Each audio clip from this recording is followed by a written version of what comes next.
Buenas tardes, queridos amigos. Estamos de vuelta de las merecidas vacaciones que nos hemos tomado el mes que acaba de pasar.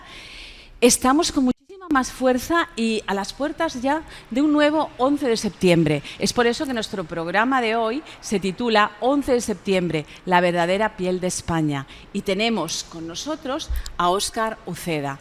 Es el presidente de la Asociación Historiadors de Cataluña. Hola, Óscar. ¿Qué tal? ¿Cómo estás? Pues mira, muy bien, muy contenta. Es un gran honor para mí tenerte aquí, porque además de ser para mí un profesor de profesores, porque el libro que escribiste ha sido para el gran descubrimiento de la historia más bonita de España, pues también somos amigos, ¿no? Nos hemos visto sucesivamente en diversos momentos. Y bueno, voy a iniciar la presentación, pero antes tengo que deciros que podéis conectar con nosotros en nuestras redes sociales, en Facebook, en YouTube, de las cadenas de España y Catalans. No todos los catalanes somos independentistas y, por supuesto, de Cataluña Suma por España. Ya sabéis que podéis hacerlo en directo, por diferido, como queráis. Y a partir de este momento empieza ya la presentación. Bien, Óscar Uceda es Márquez, es un historiador con 8 apellidos andaluces, de los cuales está muy orgulloso, licenciado en Historia Contemporánea por la Universidad de Lérida en 1993. Es miembro del Consejo Social de la Universidad de Lérida, formó parte y forma parte de Sociedad Civil Catalana, es el presidente, como ya he dicho antes, de Historiadors de Cataluña y autor de diversos libros y artículos sobre la historia militar de Lérida, así como conferenciante y colaborador con numerosas asociaciones culturales, medios de comunicación y universidades. De su obra podemos destacar Carlos I en Cataluña, que lo escribió él con la colaboración de otros historiadores, entre ellos Veracruz Miranda, que también es una gran amiga nuestra, La historia silenciada y, sobre todo, el libro que a mí más me ha gustado y creo que es el que todo el mundo debería realmente leer, porque es para difundir, que es La piel de todos. Y bueno, y sin más voy a empezar a hacerle pues la entrevista a Óscar. Óscar, la primera pregunta que te quiero hacer es ¿por qué se manipula la historia? Bueno, la manipula sobre todo desde la política y dentro de todo el abanico de manipulación por parte de la política, sobre todo el nacionalismo. Y lo hacen realmente porque no aman a la historia, no les interesa el conocimiento y el aprendizaje de nuestra realidad pasada, sino lo que usan la historia para manipularla y crear un relato que nada tiene que ver con lo que pasó, pero sí que puede justificar su proyecto político de presente. Por eso, sobre todo en Cataluña, la manipulación de nuestro pasado es tan importante el control de la comunicación de nuestra historia, y esa comunicación nos llega de una forma distorsionada, y lo veremos pasado mañana, este 11 de septiembre, de forma ya tradicional, para crear un conflicto donde no lo hubo y un nosotros y un ellos, que en el fondo es el mensaje, fuerza que quieren interiorizar, que quieren transmitir a la mayor parte de los catalanes, ¿no? Esta imagen de que hay dos realidades distintas, por una España y por otra Cataluña, cuando realmente, en el momento que estudia realmente lo que sucedió en aquella guerra de sucesión, la cosa es mucho más confusa. Y donde se supone un conflicto entre dos realidades, vemos que no solamente no fue así, sino que todo lo contrario. Y además, precisamente esas dos realidades opuestas, una es la buena y la otra es la mala, ¿no? Siempre, así de simple. Siempre es así, porque lo que se busca es este enfrentamiento, buenos y estos malos. Nosotros somos los buenos, ellos son los malos. Claro. Cuando la cosa, como veremos en breve, nosotros estamos preparando una campaña al respecto. En el fondo hay temas que se han ocultado y que son de muchísimo interés para conocer lo que realmente pasó. Sí, es que desde luego siempre he estudiado desde pequeñita que en la historia no hay buenos y malos, hay hechos, y los hechos hablan por sí solos y cada uno los juzga como quiere, pero hemos hecho una involución. Y yo te preguntaría, me habías explicado que estáis montando un vídeo para este 11 de septiembre, precisamente, sí, para explicar bien la historia. Exacto.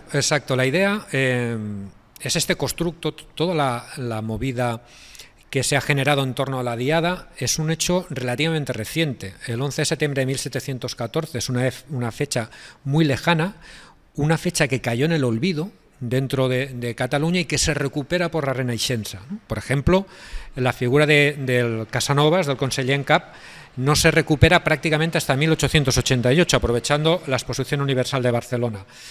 Es esta Renaixença, este movimiento nacionalista catalán, quien reivindica los sucesos que sucedieron 150 años antes y de una forma totalmente distorsionada para justificar su proyecto político. Este supuesto conflicto entre un pasado teóricamente democrático, si ven un poco el mensaje incluso de este último tricentenario que se celebró en 2014, se repetía de forma continua la palabra constituciones, la palabra libertades. Hemos perdido nuestras constituciones y libertades, que son palabras que sí que se utilizaron en aquella época, pero que tenían un significado completamente distinto. En aquella época Cataluña era feudal, lo que se estaban defendiendo eran privilegios de clase, privilegios de la alta clerecía y de la nobleza, en frente al rey. Y de hecho, incluso eso, como veremos en el vídeo, no fue el motivo real que desencadenó la guerra en Cataluña. Fueron motivos más oscuros, motivos de parte de empresarios que tenían intereses en traer el conflicto a Cataluña cuando no existía en realidad una conflictividad real o una pérdida o una supuesta pérdida de los fueros, como se pretendió después de que estuvieran en peligro estos privilegios de Cataluña con el nuevo monarca Borbón. Esto en realidad fue mucho más diferente, que intervienen personajes que se ha pretendido hacer olvidar, que ponen en duda esta versión oficial. Te voy a poner un ejemplo. Se honra todos los 11 de septiembre a la figura del conseller Casanovas y se le hace una entrega de flores, una ofrenda floral, porque fue herido ese 11 de septiembre en la brecha mientras llevaba la bandera de Santa Eulalia para incitar o motivar a los soldados barceloneses a la defensa de la ciudad. Ese hecho ocurrió tal cual. Pero se olvida otro conseller en esa misma guerra, en 1706, que no es que fuera herido, sino que fue asesinado. Le pegaron un tiro en el campanario de la Catedral de Barcelona y le pegó un tiro un austracista y un catalán. Es decir, aquellos que se suponía que eran del partido de la Terra acabaron pegando un tiro al que era el máximo responsable político de las instituciones catalanas, como era el conseller en cap, que en aquel entonces se llamaba Francesc de Nicolau i Sant Joan. Este señor ha sido olvidado por la historia, este señor no sale ni siquiera en la Enciclopedia Catalana, tuvo el mismo cargo que Casanovas, murió durante la guerra, murió por causas políticas, pero sin embargo se ha dejado hablar de él. Y se ha dejado hablar de él precisamente porque es un elemento que pone en duda esta supuesta uniformidad del partido catalán en frente de los borbónicos, cuando en realidad dentro de los catalanes los intereses eran de lo más surtido, variado y muy enfrentados entre ellos, lo mismo que pasaba con el resto de España, claro, porque no era una guerra de secesión, sino una guerra de sucesión, y lo que se estaba en juego eran privilegios personales, privilegios de clase, y también un problema sucesorio de quién debía o no ser el rey de España. Claro, o la Casa de Austria o la Casa de Borbón. Exactamente. Y yo te quiero decir una pregunta así como más directa. ¿Y qué celebran los catalanes el 11 de septiembre y qué realmente deberían celebrar? Porque está claro, no es una celebración, no es una celebración. Esta fórmula de celebrar una derrota en realidad no es única del modelo catalán. Hay otros modelos similares nacionalistas que también buscan en una derrota su fiesta nacional porque la entienden como un punto y aparte. Ellos entienden que esa historia no acabó allí, que la trayectoria histórica natural de Cataluña es el del volver a los inicios y a separarse según su relato, que tampoco no es real, ¿no? Pero según su relato es separarse, tener la justificación para buscar nuestro lugar natural, que nuestro lugar natural sería alejarnos del resto de España, y por eso explican una visión tan distorsionada del 11 de septiembre y se entiende como un punto de aparte. En aquel momento perdimos, pero aún estamos aquí, ¿no? Que es lo que quiere la Renaixença, o sea, el renacimiento. Es esa la palabra que implica este movimiento nacionalista del siglo XIX. Lo que pretende es, no murió la patria en aquel entonces, sino que renace con fuerza. Aquello fue un punto y aparte. Esta partida no ha acabado. Por eso se reivindica. En modelos como el serbio es lo mismo. Ellos tienen como fiesta nacional la derrota de Kosovo contra los turcos. También porque entienden, y se vio en las guerras de Yugoslavia, como Kosovo llegó a ser un lugar físico incluso de conflicto para los serbios, en que la Gran Serbia se tendría que renacer, se tendría que reconstruir, y por eso Kosovo es un punto y aparte de la historia serba y no un punto y final. Por eso estos modelos concretos de nacionalismo expansionista y con visión de crecimiento y de expansión física de futuro como el catalán o el serbio, usan como referente de fiesta nacional una derrota. Sí, sí, sí. Bueno, y por no hablar, porque es verdad que el término Renaixença en catalán se corresponde con el romanticismo general, el siglo XIX, que es el momento de la eclosión de los movimientos nacionalistas, más del folclore, en fin, de todo. No hace falta ver un poquito qué tipo de patrioterismo es el que ellos se gastan, ¿no? Es un patrioterismo decimonónico que no tiene nada que ver, y más bien anticuado, ¿no? Que no tiene nada que ver con el modelo liberal, con el modelo revolucionario. Exactamente, es un cortapega. Prácticamente es lo que se lleva en Europa en el siglo XIX y lo único que hoy pervive.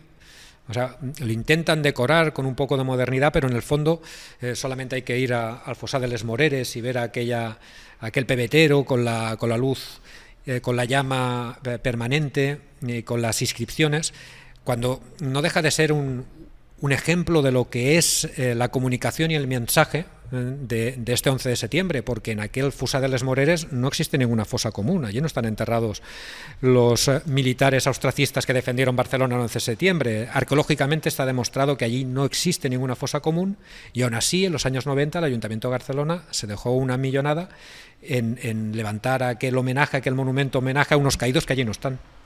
Sí, sí, todo es muy imaginario, ¿no? De hecho, estos nacionalismos del siglo XIX, por comparar también el italiano o el alemán, la imaginación al poder, ¿no? Y no precisamente para cosas buenas. Yo te quería preguntar también si esta obsesión por que el catalán sea lengua vehicular en enseñanza responde también a esta necesidad que tienen ellos de adoctrinar desde lo básico, con un objetivo más bien sociopolítico que no cultural. Sobre todo es sociopolítico.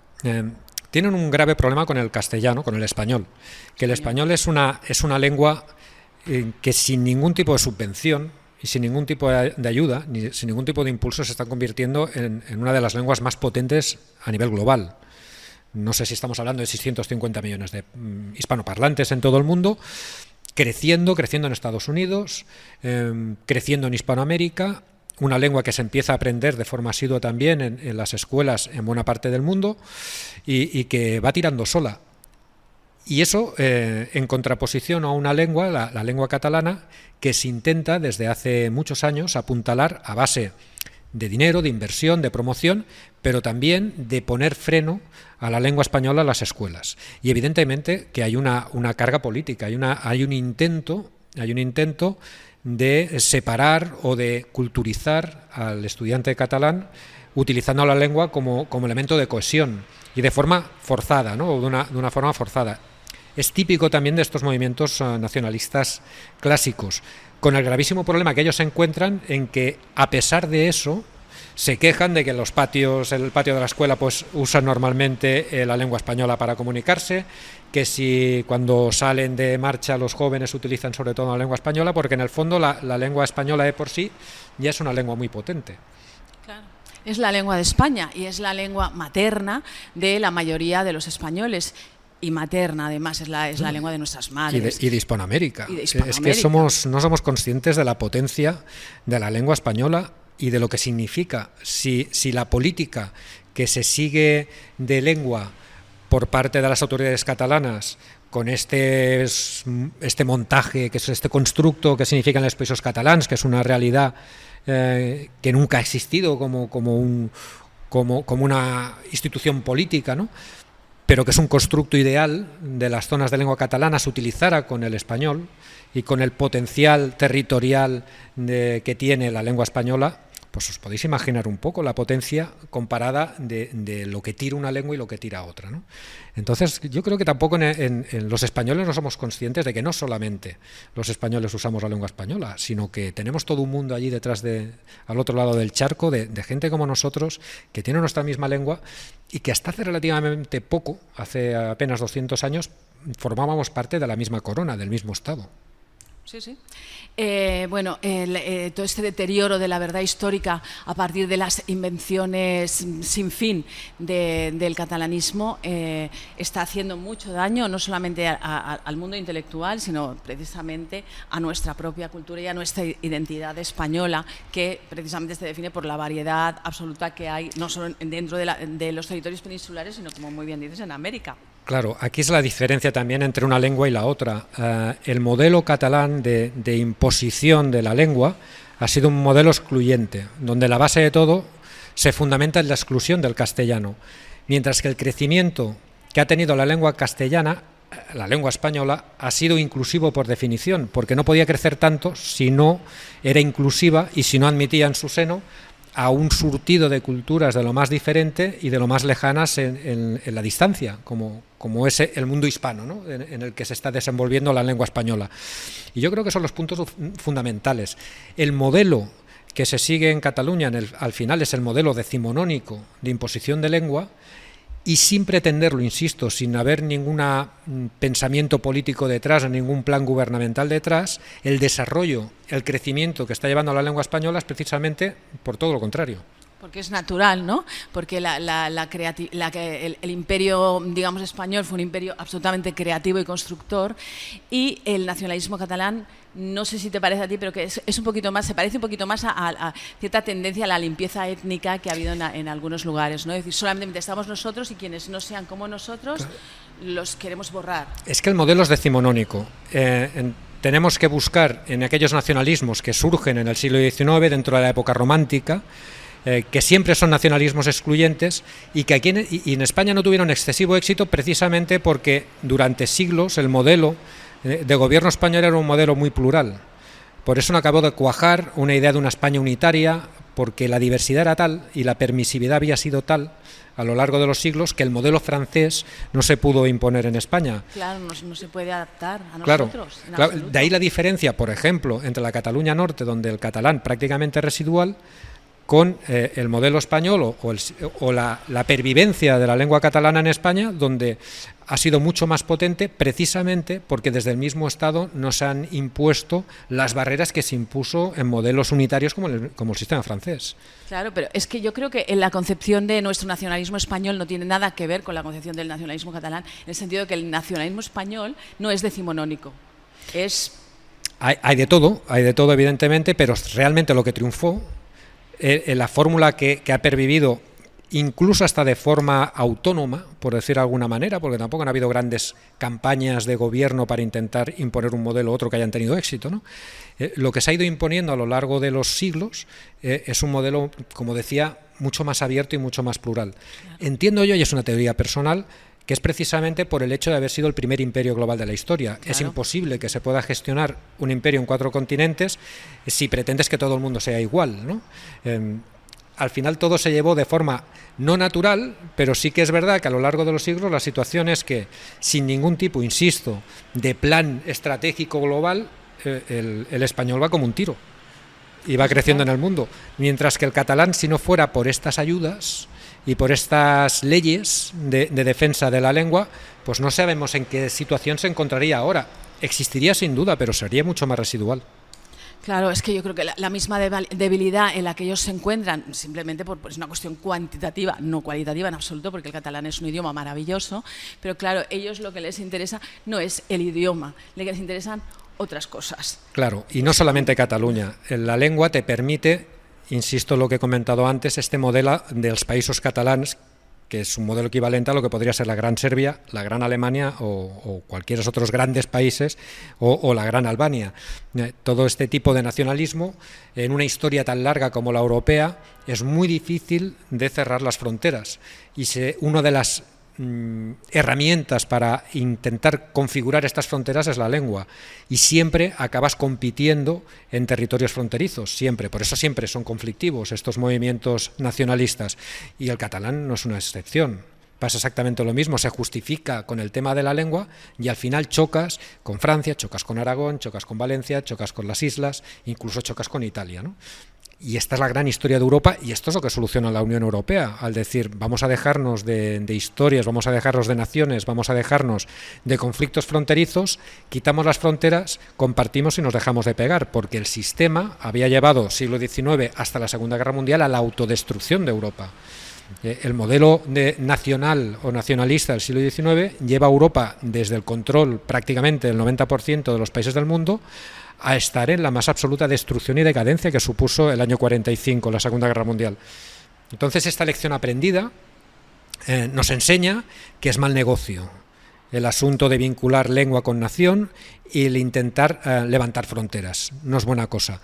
Por eso también estos movimientos... Sobre todo, Óscar, claro, todo, perdón que te interrumpa, cuando es sí, mentira. Sí. Claro, siempre se fundamenta una mentira porque la verdad es muy compleja. Y cuando tienes que analizar un momento histórico para justificar este proyecto de futuro, hablando de forma sencilla para la gente, poniendo buenos y malos, de una forma maniquea, te equivocas seguro, claro, porque la realidad pasada es muy compleja. Y lo que pasó, por ejemplo, el 11 de septiembre, la Guerra de Sucesión, y lo intentaremos explicar en este vídeo, que participarán especialistas, magníficos catedráticos especialistas en historia de la Guerra de Sucesión, ya nos da una idea hasta qué punto fue compleja esta guerra y hasta qué punto no tiene nada que ver la versión oficial que se transmite de enfrentamiento entre España y Cataluña con lo que realmente ocurrió, ¿no? Visión científica, ¿no?, de la historia. Exactamente. Que es lo que ellos realmente intentan tapar como sea, ¿no? Han hecho una especie de pseudo novela, porque no llega ni a ser una buena literatura, es sencillamente pues buenos y malos, muy simple. Sí. Yo quería cambiar un poquito el tema. ¿Qué valoración, Óscar, qué valoración puedes hacer de la nueva ley de memoria democrática, que digamos que sería la heredera de la ley de memoria histórica de Zapatero? Sí. Yo creo que el oficio del historiador es para los historiadores y que no tenemos que tener ningún tipo de atadura. Y hasta aquí puedo leer. Yo creo que es así de sencillo. A la hora de trabajar, cuando investigas y investigas historia, lo que te encuentras en realidad no es ni bueno ni malo. Te gusta o no te gusta, pero es lo que te encuentras. Y no puedes tener ningún tipo de atadura para después intentar explicar lo que te encuentras, te guste o no. Y es así de sencillo, es así de sencillo. La historia no es nada más que la vida en sociedad de nuestros antepasados, con todas sus luces, todas sus sombras y todas sus complejidades. Y por muy presente que sea, el historiador tiene la obligación de intentar explicar esto que pasó, con toda su complejidad. Y todo lo que pueda ser una atadura, pues yo lo veo realmente mal. Y yo creo que en el fondo estamos en lo mismo. Se está intentando hacer política de lo que es una ciencia social, y realmente la historia, cuando es una historia legal y es un estudio, siempre con todas las limitaciones que da el oficio, que son muchas, porque es imposible llegar a la objetividad absoluta en historia, es imposible. Pero cuando realmente lo intentas y creas una herramienta, intentas explicar el pasado, lo realmente interesante al político actual es que se le transmita por parte del historiador lo que realmente sucedió. ¿Por qué? Porque puede servir de herramienta para él hacer política en el presente. Porque en el fondo es la experiencia de nuestros antepasados, la experiencia de políticos como él, que se encontraron en situaciones parecidas a las que pudo estar él, y el que se le transmita realmente cómo actuaron, cómo dejaron de actuar, cuáles fueron los resortes y las variables que lo movieron todo. Si se hace de forma profesional, ellos pueden aprender de ahí e intentar utilizarlo. En el momento que se intenta manipular lo que pasó, deja de tener valor, porque no pasó. Y deja de tener valor como experiencia. Si realmente lo que te llega es un constructo y no lo que pasó, pues realmente vas a actuar y puedes volver a cometer los mismos errores. Bueno, yo creo que a ellos, como son cortoplacistas, esto les debe importar bastante poco. Lo que les debe importar bastante es llenarse los bolsillitos de dinero en sus, pues bueno, en sus luchas políticas y en esto, ¿no? Es que me parece a mí que la ciencia histórica... Este es el problema, al corto plazo. La historia puede servir para el largo plazo. Y los países y los proyectos siempre tienen que ser a largo plazo. Y ahí sí que la historia podía participar, insisto, como elemento de trabajo, no como elemento de manipulación para vender comunicativamente un proyecto, sino como herramienta para decir, bueno, en el pasado se hizo así, así, así, en circunstancias así parecidas a las actuales, vamos a intentar en lo bueno hacerlo parecido y en lo malo no volver a caer en los mismos errores. Ahí sí que lo veo, pero eso sí, son políticas a largo plazo. A corto plazo no se puede actuar así y a corto plazo tampoco no se construye un futuro. Esto es evidente. Yo creo que, yo como de visión política de fuera, creo que les interesa muy poco lo que es la verdad histórica. Lo que les interesa es ganar el poder como sea, mantenerse en el poder.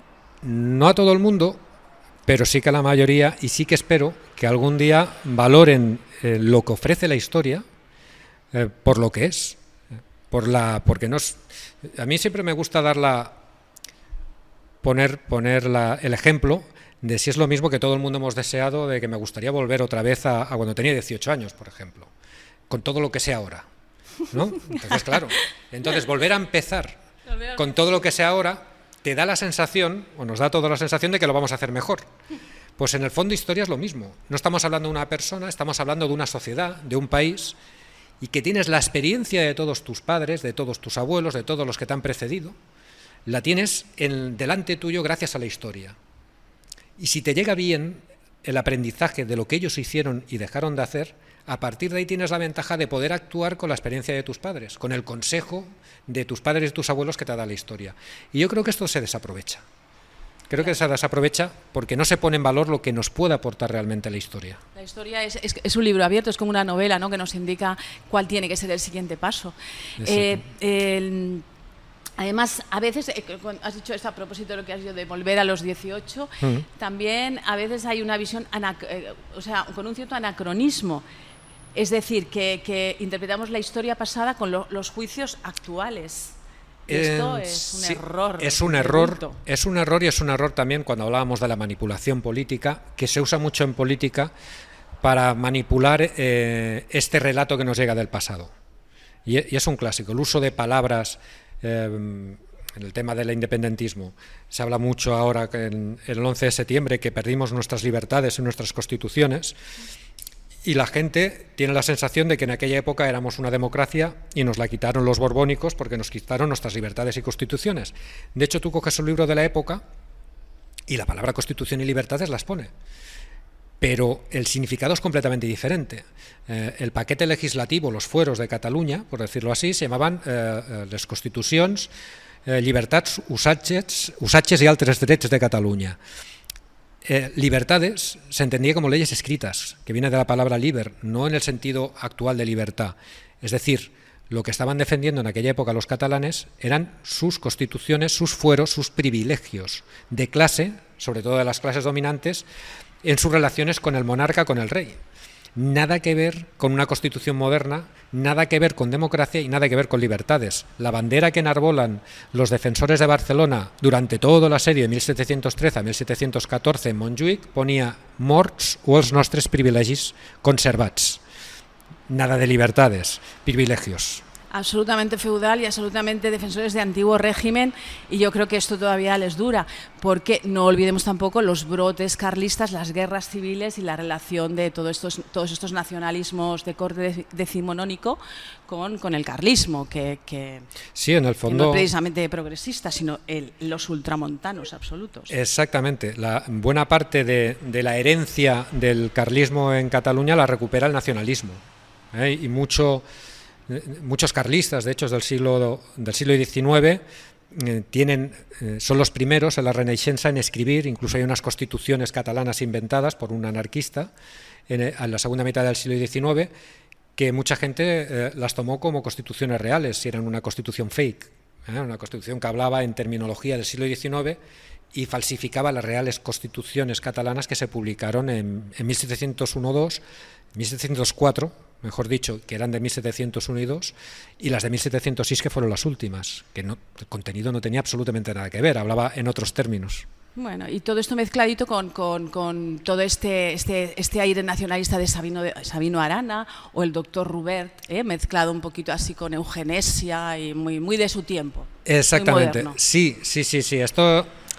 Esto es un clásico también, también muy propio de esta primera mitad del siglo XX, en que los nacionalismos se justificaban, no eran nacionalismos étnicos, sino eran nacionalismos raciales. Se suponía, en el caso del doctor Robert, se dedicó a medir cráneos por toda Cataluña y llegó a la conclusión de que los cráneos de los catalanes eran diferentes de los del resto de los españoles, exceptuando a los señores de Balaguer, que tenían un cráneo específico. Bueno, era una cosa un tanto curiosa. Qué científico. Y tiene aquí una plaza preciosa, en el Paseo de San Juan. Sí, a él no se la quitarán. Está también Lluís Companys. Es decir, que tenemos aquí, bueno, grandes monumentos, que no sé la memoria histórica esta. Preciosa la calle Dalí de Barcelona. Preciosa la calle Dalí de Barcelona, sobre todo porque no existe. Sí, sí, desde luego. Hay una curiosa selección de personajes, sí, a la hora de poner monumentos, sí, y calles. Sí. Y no precisamente por su valor ético, histórico o científico, sino por otras cosas, ¿no? Que realmente mejor olvidar. Te quiero hacer una pregunta un poco chistosa, por decirlo de alguna manera. ¿Me puedes decir qué es el Institut de Nova Història? Pues sí. Sí, y es chistosa y no. Y te voy a explicar, en realidad es un paso adelante, es un paso más.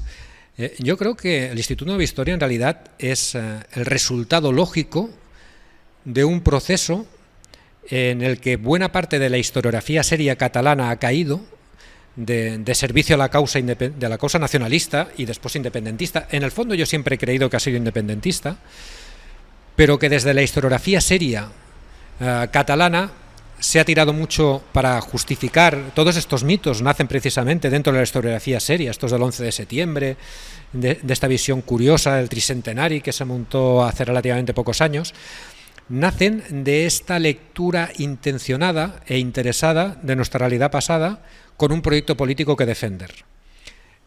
¿Qué son Nova Historia? Nova Historia son unos señores que llegan de fuera del ambiente académico, liberados de todo tipo de atadura académica, completamente supremacistas, porque ellos llegan a la conclusión de que cómo puede ser que, siendo los catalanes superiores al resto de los españoles, la historia de España pues sea muchísimo más rica en todos los aspectos típicos, también desde un punto de vista nacionalista, que la catalana. O sea, ¿cómo es posible lo que decíamos antes, que catalanes, ya que hemos sido lo más, pues tengamos 9 millones, 10 de catalanohablantes y de españoles pues hay 650 millones de hispanohablantes? Algo falla, ¿no?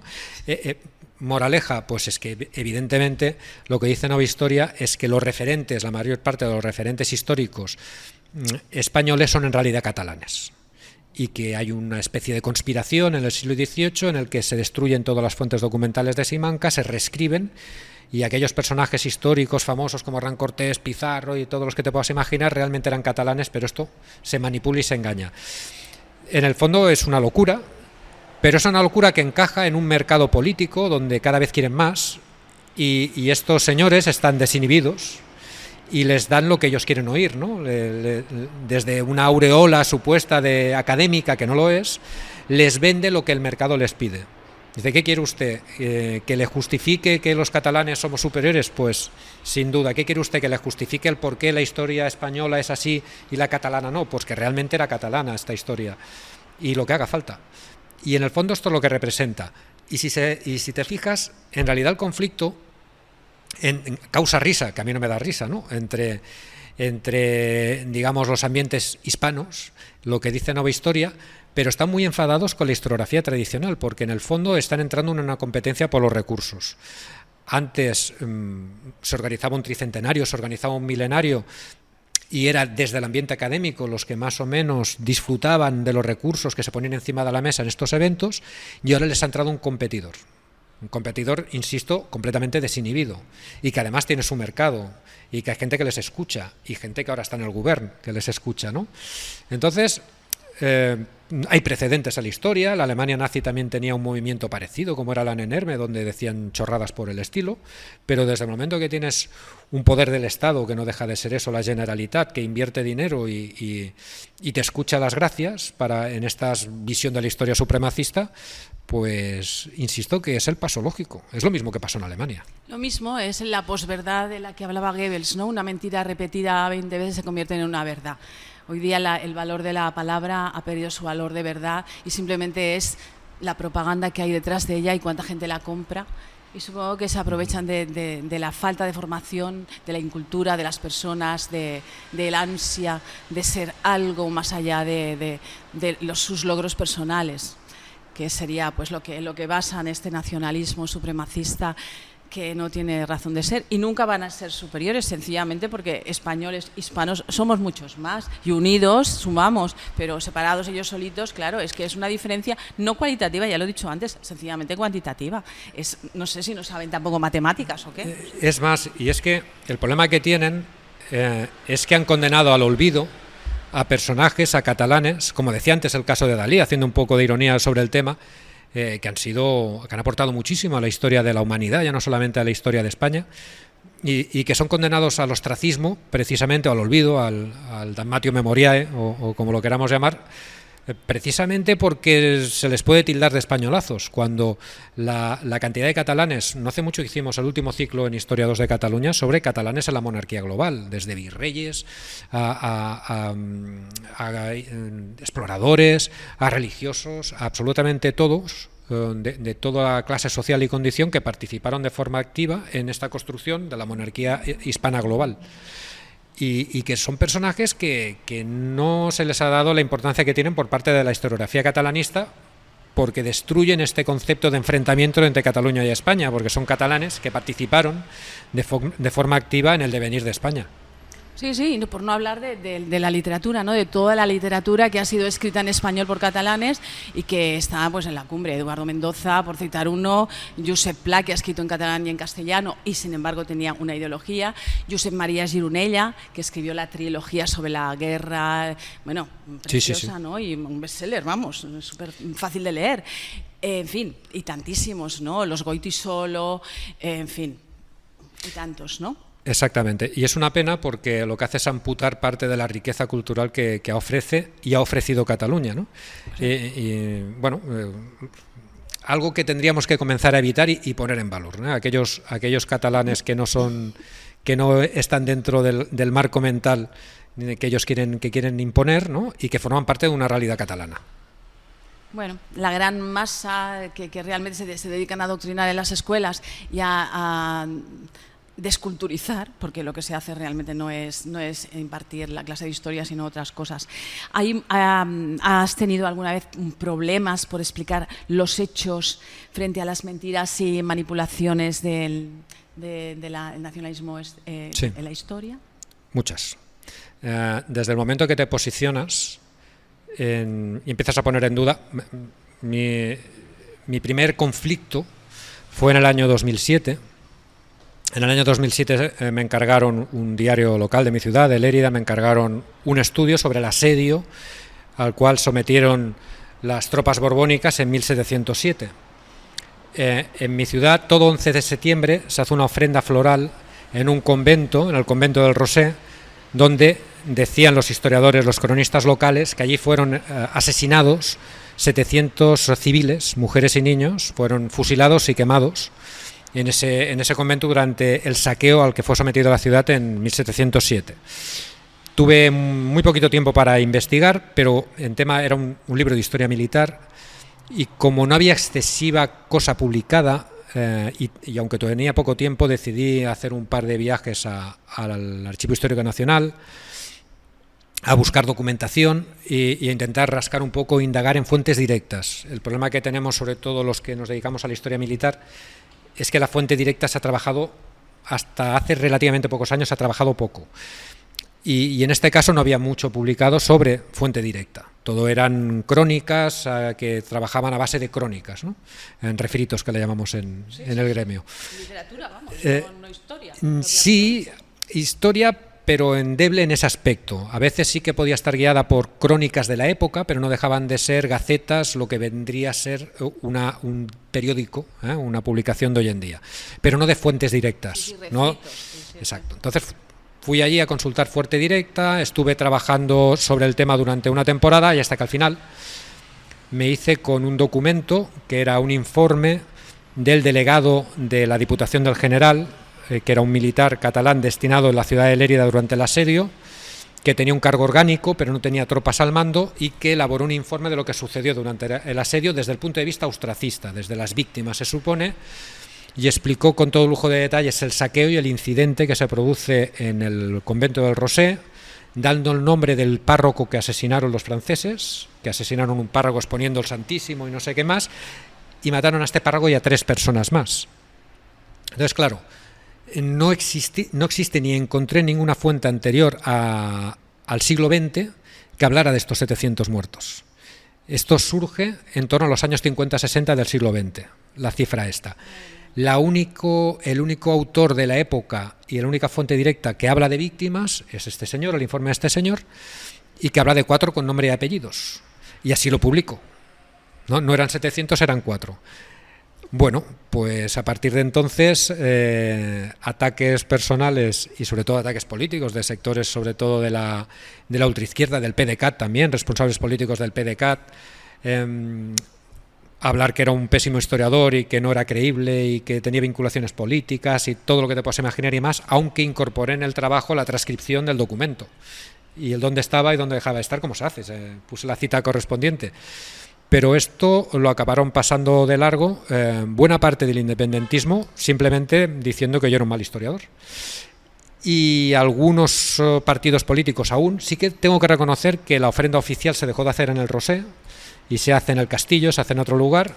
Eso es una pequeña medalla que me quiero poner. Te felicito, de verdad. Pero sí que es verdad que en partidos como la CUP, por ejemplo, continúan haciendo su desfile de antorchas y su ofrenda floral a un convento que en realidad era muy pequeñito en aquel entonces. Es que es curioso porque Lérida tenía poco más de 4.000 habitantes y de las 6 parroquias que tenía, que eran grandes para poder refugiar a gente, no consta cuánta gente se refugió en esas parroquias, y el convento del Rosé era muy pequeñito por aquellos años, pequeñísimo, y lo que ahora se va a venerar actualmente es un parador nacional y es una construcción de en torno a 1737, o sea 30 años después.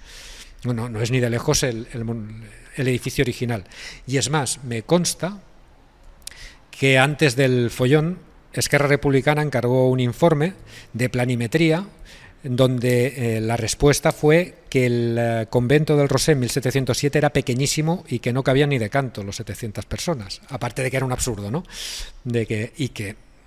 Pero sirva de ejemplo que a partir de ahí, como he tenido siempre la costumbre de si he encontrado una cosa y la he documentado, pues lo he puesto, pues me ha planteado algún que otro problema, sí. Es sana costumbre, ¿no?, en un historiador, pero bueno, las mentiras siempre flotan, sí. La verdad, siempre salen, ¿no?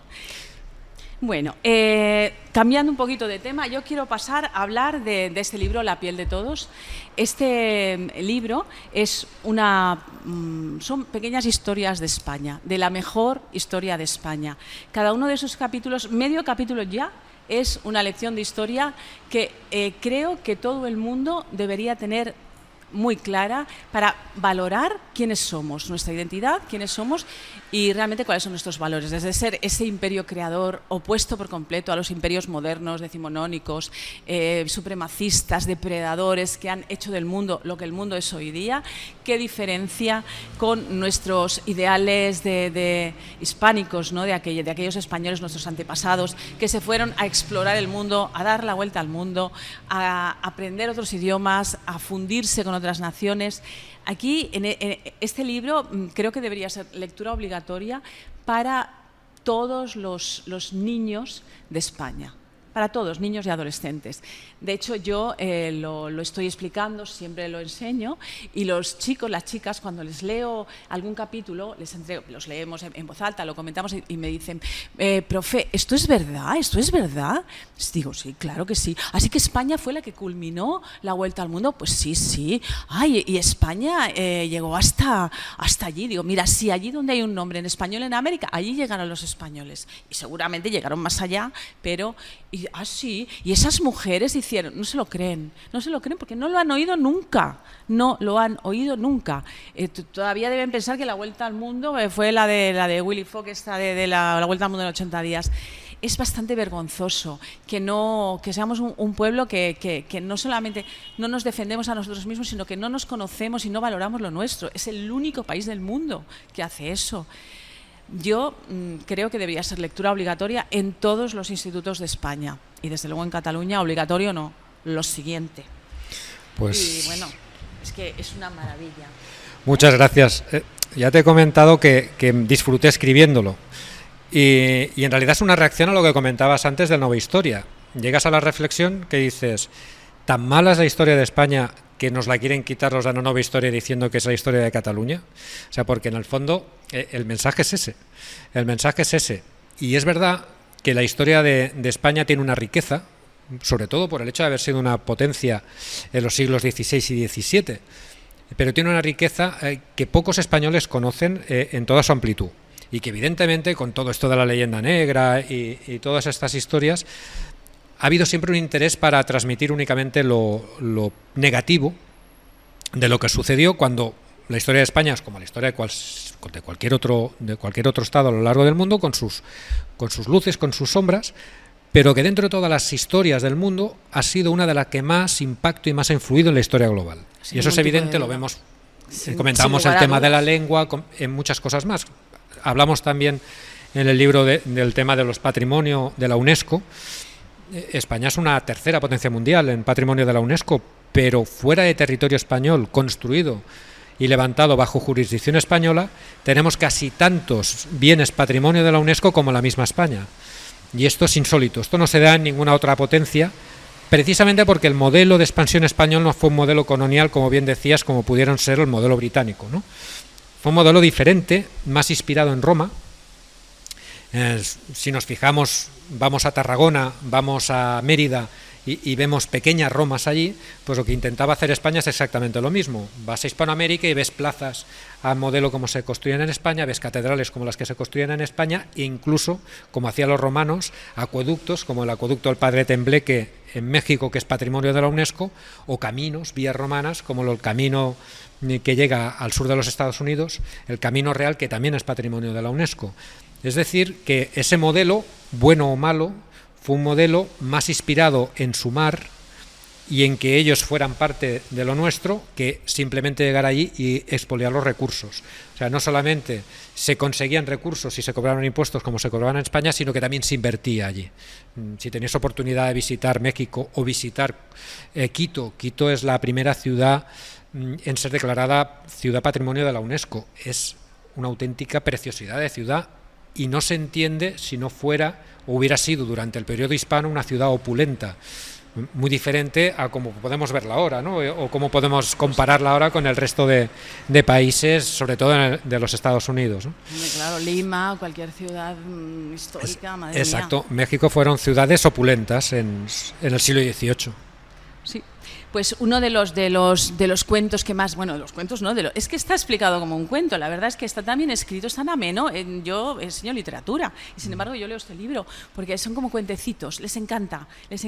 Y uno de los que más les gusta es la de Blas de Lezo, el medio hombre de Cartagena. Es que les encanta, porque se ha puesto muy de moda ahora últimamente, sí se ha puesto muy de moda. Es un personaje también que se empieza a recuperar ahora, ya empieza a ser muy conocido, ya empieza a recuperarse un poco.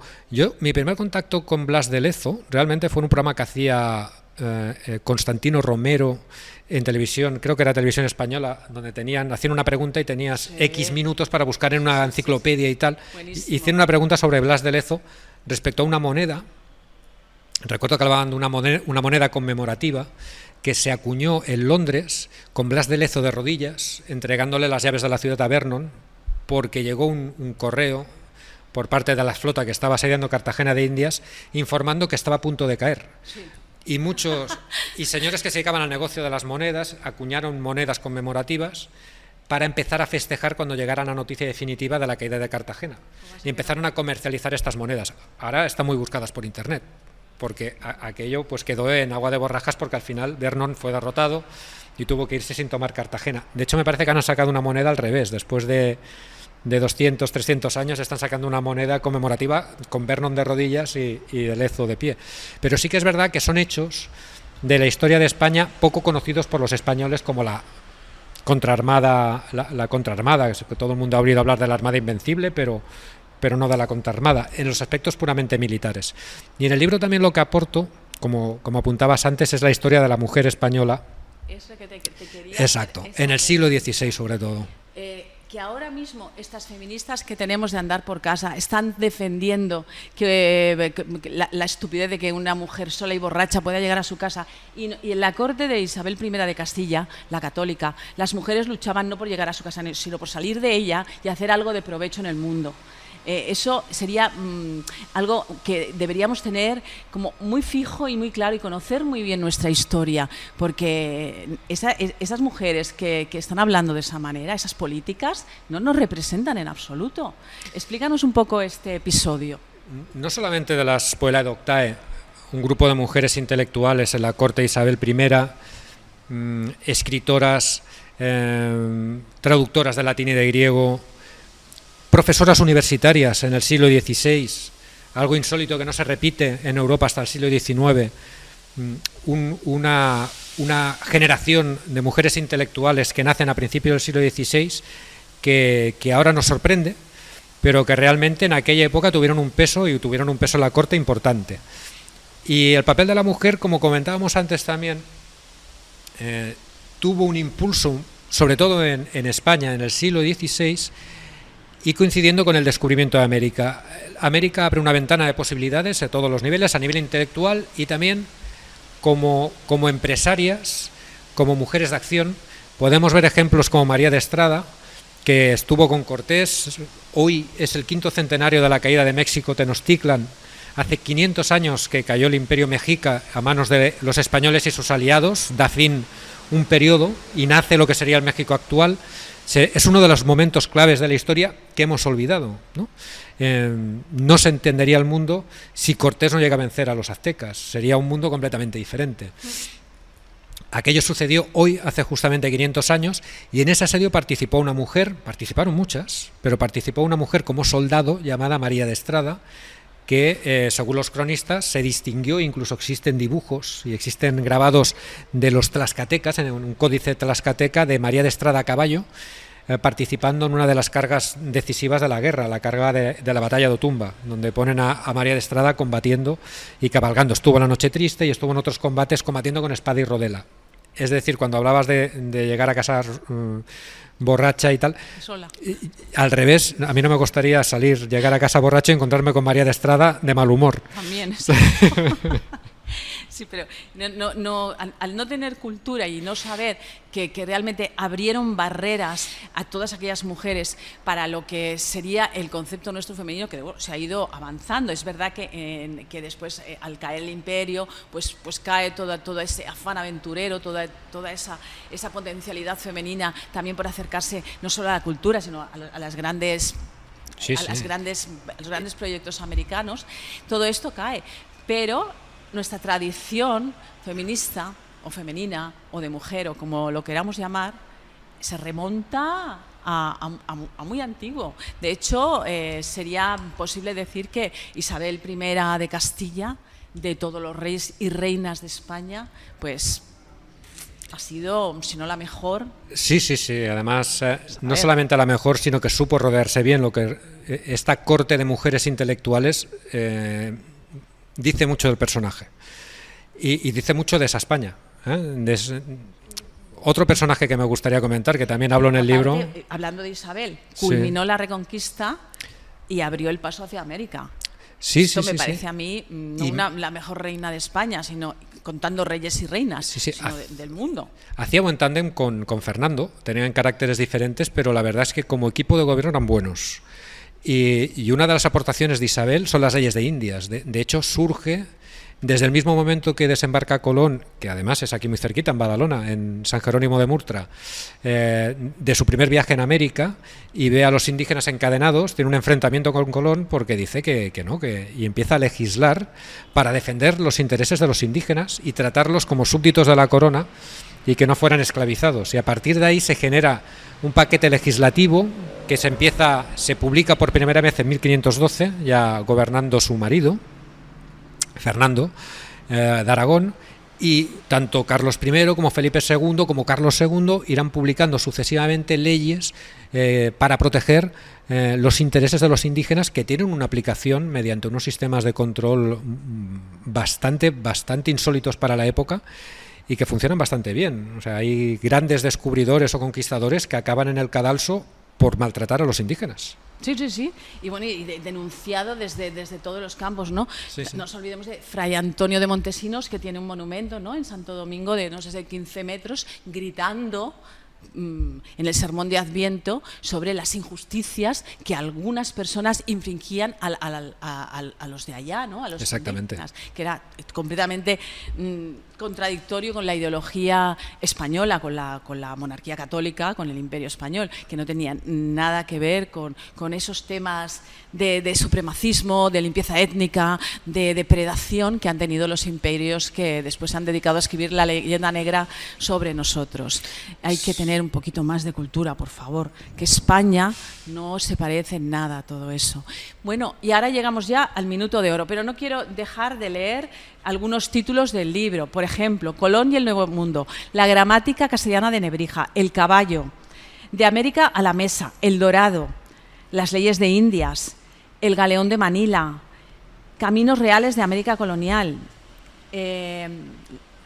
La expedición de Malaspina a Bustamante. Es toda una aventura. Es un libro que ya no solamente es historia, es que es más que historia. Es la vida de las personas los aventureros que dejaron su vida por un sueño, el sueño de conocer un nuevo mundo. Bueno, Óscar, pues hemos llegado al final de la presentación, de la presentación y de todo el programa.